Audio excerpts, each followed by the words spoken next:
Salut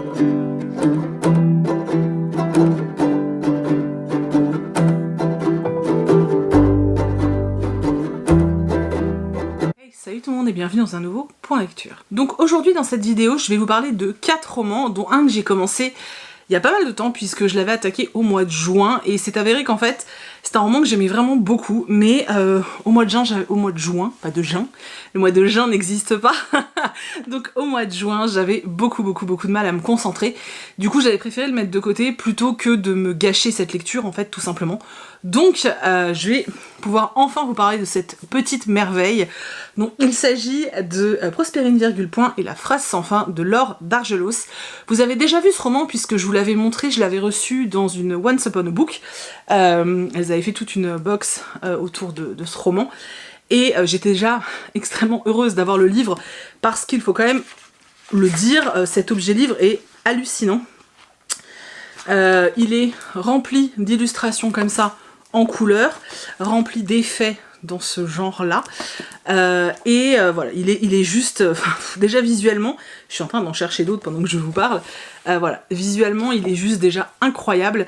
Je vous recommande très fortement, si vous souhaitez lire ce livre, je vous recommande vraiment, mais vraiment, de vous le procurer en papier. C'est un hardback, on en a pas beaucoup en français, et surtout il est d'une qualité incroyable, et vraiment au niveau du... parce qu'on l'a lu en lecture commune, et ceux qui l'avaient en numérique ont regretté de l'avoir en numérique, parce qu'ils n'avaient pas tous ces effets au niveau de la mise en page, qui donne vraiment un énorme plus à l'histoire. Donc, ce livre c'est quoi? Ce livre c'est l'histoire, alors c'est un univers de fantasy littéraire, mais réellement littéraire, puisque on parle, en fait, il y a plusieurs villages, et les villages sont en fait des livres inachevés. Voilà, sont pour la plupart en tout cas des livres inachevés, donc les gens vivent dans ces livres inachevés, ils ont tous des noms en rapport et des emplois en rapport avec l'univers du livre, mais pas dans le sens premier du terme, enfin si dans le sens premier justement, pas dans le sens qu'ils sont libraires ou des choses comme ça, non, ils entretiennent les lettres, voilà, enfin bref, je vous laisse découvrir parce que c'est... L'univers qu'a créé l'autrice est juste tellement incroyable qu'il faut vraiment le découvrir. Nous, on est dans la ville de Demimo, qui est un petit bled et tout, où on va faire la connaissance de Prospérine, qui est bien différente de tout le monde, puisque elle est fleuriste, alors elle a des fleurs assez particulières. Et en fait, dans le village où elle vit, donc à Demimo, il va y avoir un drame, il va y avoir des morts, chose qui n'arrive absolument jamais. Et surtout, ils vont vite se rendre compte qu'il y a un problème avec le texte. Je peux pas trop vous expliquer sans spoiler, mais il y a un problème avec le texte, et qu'en fait il va vraiment falloir qu'elle aille à la grande ville avec un homme qui est venu à la base juste en visite et qui est assez pédant, qui pense vraiment que tous ceux qui sont à Demimo sont un peu des gros ploucs. Bref, elle va partir à l'aventure dans la grande ville pour essayer de sauver son village, enfin sa ville, Demimo. Et en fait ce qui est fantastique, c'est que ce livre, c'est pas simplement une aventure au niveau de l'histoire, c'est réellement une aventure au niveau du texte. Mais vraiment. Et c'est un côté enchanteur, enchanteresse, non? Je sais pas. C'est un côté vraiment enchanteur, c'est vraiment magique. C'est vraiment quelque chose qu'il faut découvrir, sincèrement, faut vraiment découvrir ce texte. C'était tellement cool. Sincèrement, je sais même pas comment l'autrice a fait pour tenir aussi longtemps sans faire de fautes. C'est incroyable, le travail sur cet ouvrage est incroyable. Et donc voilà, c'est réellement un roman qu'il faut soutenir et qu'il faut vraiment... Voilà, il faut vraiment en parler parce qu'il mérite vraiment d'être plus connu, il mérite d'être vu et d'être lu. Rien que pour l'expérience au niveau du texte, je vous assure que je n'ai jamais lu un roman comme ça, jamais. Pourtant, sincèrement, vous savez à quel point je lis, hein, donc puis depuis très longtemps, donc j'en ai lu des romans. Et bien un comme ça, c'est la première fois, et ça fait tellement de bien dans ces univers jeunesse où on manque cruellement, je trouve, d'originalité, où finalement tous les univers de fantasy finissent par tous se ressembler.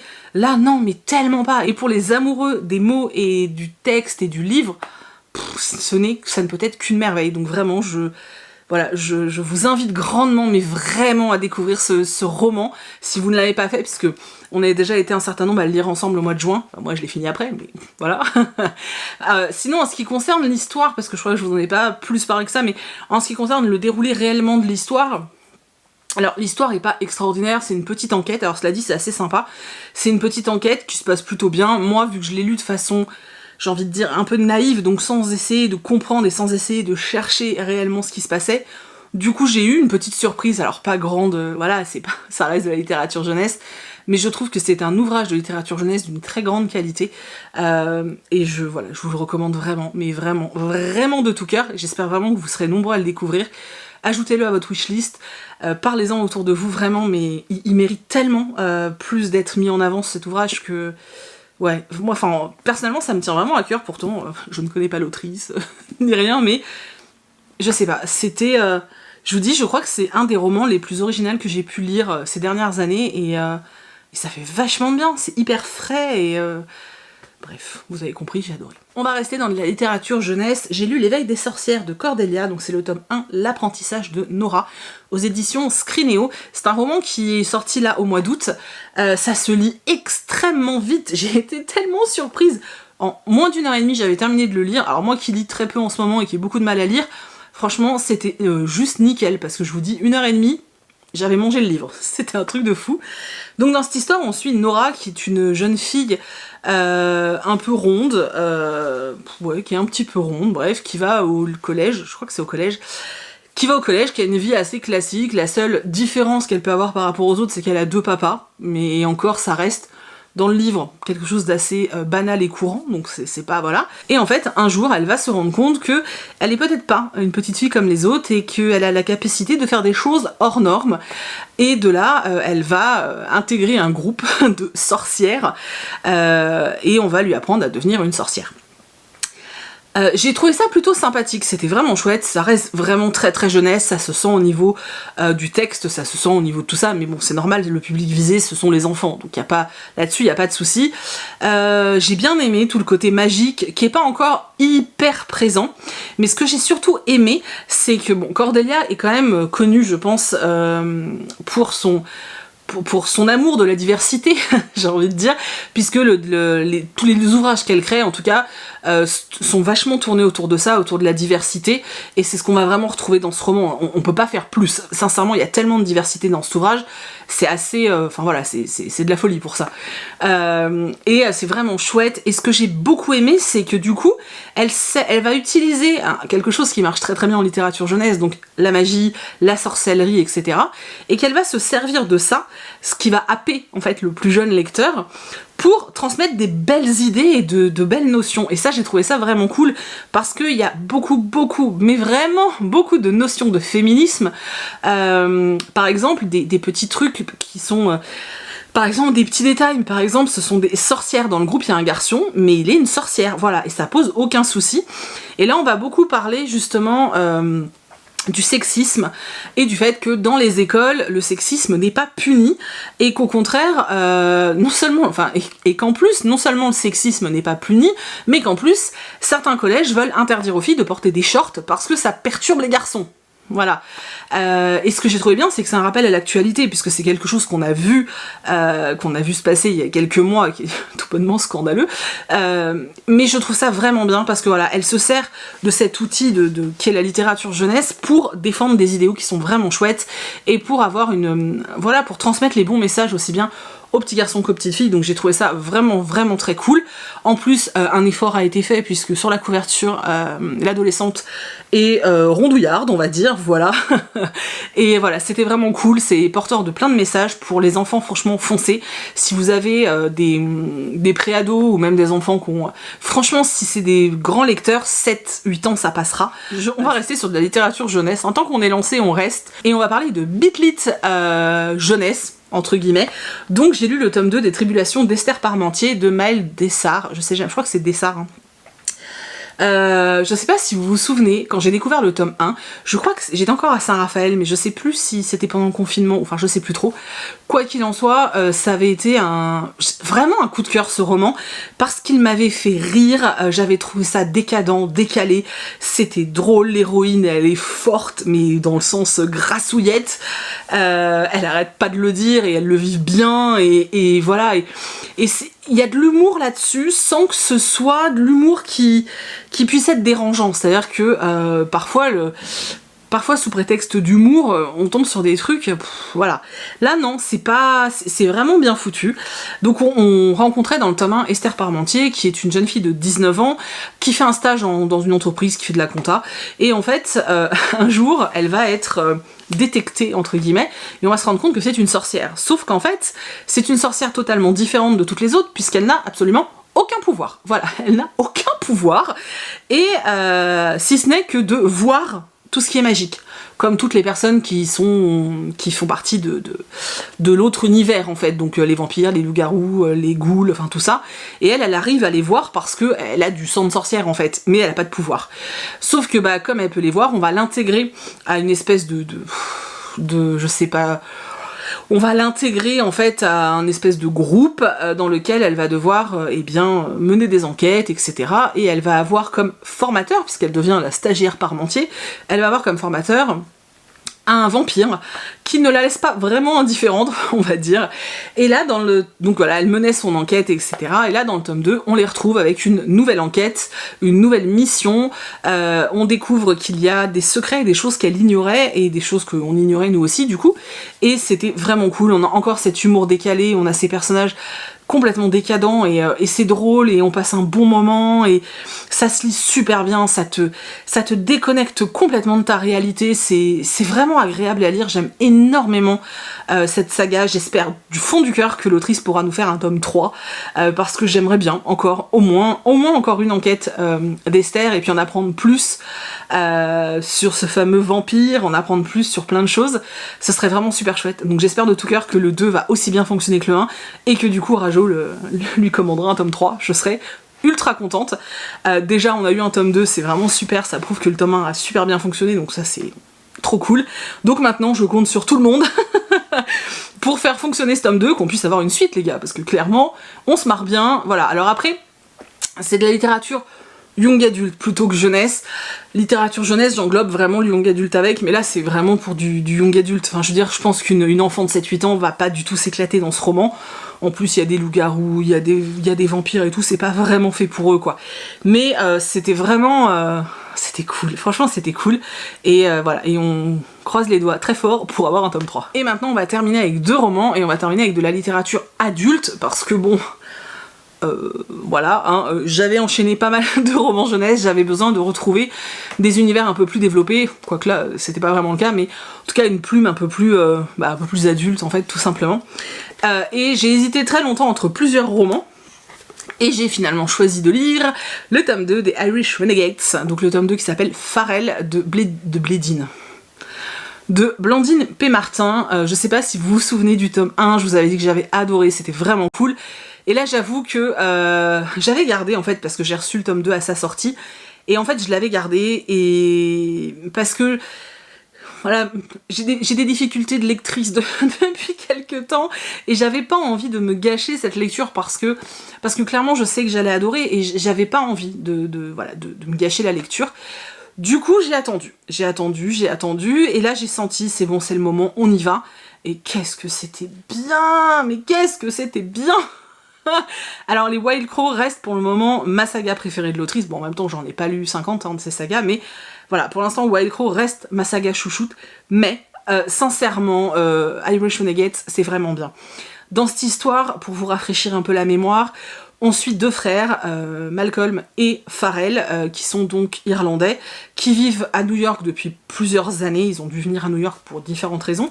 Ils vivent avec leur mère, leur père est un mafieux irlandais, donc bref, il est toujours en Irlande.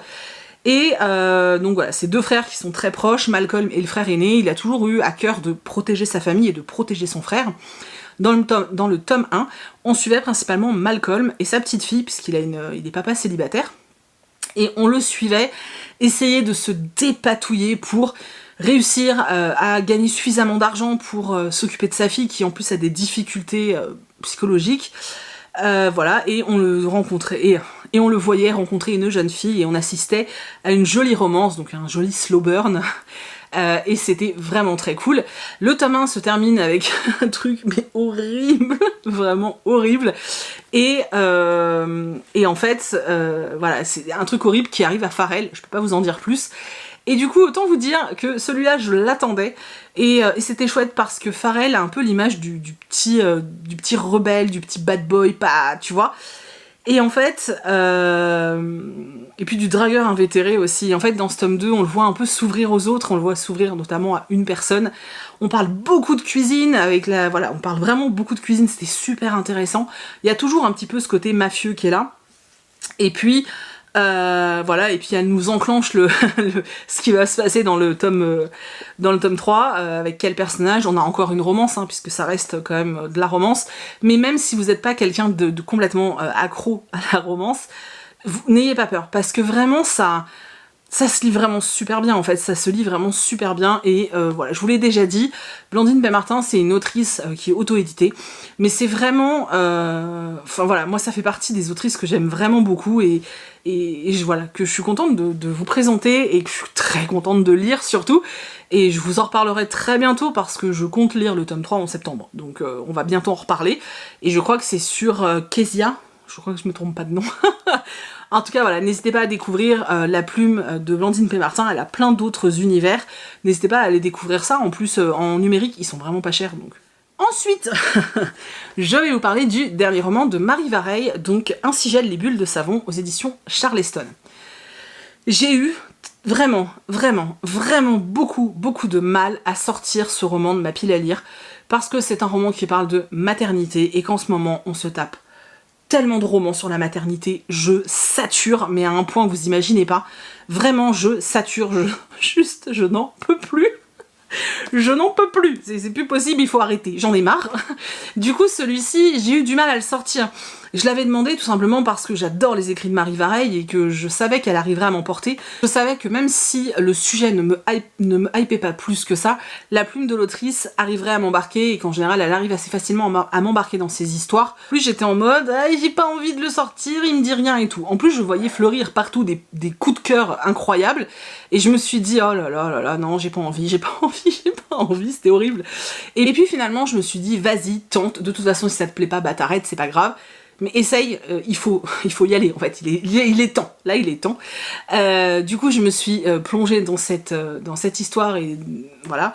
Et effectivement les mots de l'autrice m'ont complètement happée, j'ai été complètement séduite par son histoire en fait. Alors je suis restée assez en retrait parce que je sais pas comment expliquer. Parce que je vous dis, je crois que j'ai lu beaucoup trop en fait de romans sur la maternité dernièrement, et que il y a quand même une partie de moi qui sature un peu du sujet, même si là on traite d'un sujet qui est très important, donc on parle de la dépression postpartum. Voilà, ça n'empêche que je suis quand même restée assez en retrait, et que j'avais de l'empathie, mais j'étais pas non plus, c'est pas que je me sentais pas concernée, mais il y avait un truc qui se retenait hein, chez moi quand même. Bref, dans cette histoire, en fait, on va suivre 3 femmes qui vont toutes les 3 être liées, donc on a 3 voix dans le roman, et notamment l'histoire d'une jeune femme, je ne me souviens plus de son nom, c'est une catastrophe, bref, une jeune femme qui apprend qu'elle est enceinte, et qui va vivre une grossesse merveilleuse et fantastique, mais vraiment, et qui se projette énormément dans sa vie d'après, et qui pense tout savoir en fait, et qui se dit oui, alors moi, quand j'aurai un enfant, je ferai ci, je ferai ça, je ferai comme ci, je ferai comme ça. Sauf qu'en fait, une fois qu'elle a accouché, ce qui domine chez elle, c'est pas le fait que son bébé soit enfin là. Non, ce qui domine chez elle, c'est qu'elle est vide, en fait. Cet être qui l'a accompagnée pendant 9 mois dans son corps n'est plus là, et elle va extrêmement mal le vivre. Et on va la voir, en fait, on va assister à sa descente aux enfers, tout simplement. Voir les gens autour d'elle qui sont complètement impuissants. Alors on est quand même beaucoup dans sa tête, donc forcément, on ressent, oui, on vit ce qu'elle vit. J'ai trouvé que c'était extrêmement bien fait, tout simplement parce que c'est déculpabilisant, voilà. Je pense que le but du livre, c'est vraiment ça, c'est déculpabiliser les femmes qui sont des putains de Wonder Woman, parce que clairement, la charge mentale des mères est incroyable, donc voilà, même s'ils ont, même les femmes qui ont un mari exceptionnel, de toute façon, la charge mentale reste très souvent sur la femme, et voilà, bref, c'était vraiment bien foutu, et j'ai vraiment beaucoup aimé tout ce côté-là. On suit aussi une jeune fille qui s'appelle Océane, qui était à l'université, qui va se rendre compte qu'elle aime écrire, et on suit et on suit une troisième voie. Je vais pas tout vous dire, je voudrais pas trop vous en dévoiler. En tout cas, les 3 histoires s'imbriquent. On parle à chaque fois d'amour maternel, on parle de dépression, on parle de difficultés, mais pas que. En fait, c'est pas un tire-larme du tout, on parle vraiment de plein d'autres aspects, et j'ai trouvé ça vraiment chouette. Voilà, j'ai beaucoup aimé comment elle a fait s'imbriquer en fait toutes les histoires, j'ai trouvé ça vraiment très très cool. Donc voilà, c'était vraiment une très chouette lecture. Encore une fois, l'autrice a réussi à m'embarquer, et du coup ça m'a donné envie de terminer sa saga Young Adult. Je crois que c'est Elia Passeuse d'âme. Je n'avais lu que le tome 1 et du coup je me dis ah, et ça serait bien de lire la suite quand même. Du coup ouais, je vais peut-être me pencher sur la suite de sa saga Young Adult, ce serait plutôt pas mal. En tout cas, celui-là était vraiment chouette, j'ai passé un très bon moment. Et sinon, j'ai abandonné un roman, je l'ai oublié en bas, donc je vais pas redescendre, je vous mets la couve là. Il s'agit de L'Auberge de Julia Chapman.